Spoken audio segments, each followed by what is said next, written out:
এক ধনী ব্যক্তির সুন্দর দুটি স্ত্রী ছিল। প্রথম স্ত্রীটি রাগী এবং জেদি। তো একদিন দুপুরবেলা লোকটি খেতে বসছে। দুই এক লোকমা মুখে দিয়ে বলছে, আজকে তরকারি কে রেঁধেছে?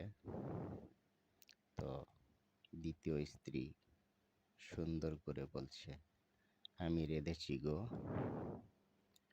তো লোকটি বলছে, তরকারি কুটেছে কে?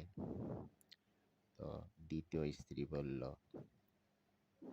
বড় আপা কুটেছে, অর্থাৎ তার সতীন।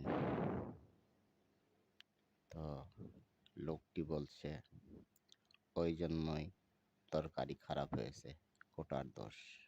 আসলে লোকটি জানতো যে তারা দুজনে মিলেমিশেই ভাত তরকারি বা রান্না বাড়া যেটাই হোক মিলেমিশেই দুজনে করে। তাদের মধ্যে মোটামুটি মিল রয়েছে।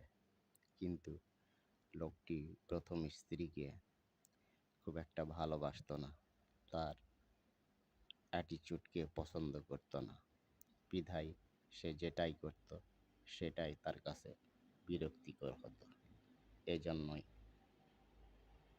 এই উক্তি করেছে যে তার কোটার দোষ। আসলে আগের লোকেরা বলতো যে হাঁটতে না জানলে উঠান বাঁকা, বা নাচতে না জানলে উঠান বাঁকা, এই ধরনেরই আর কি।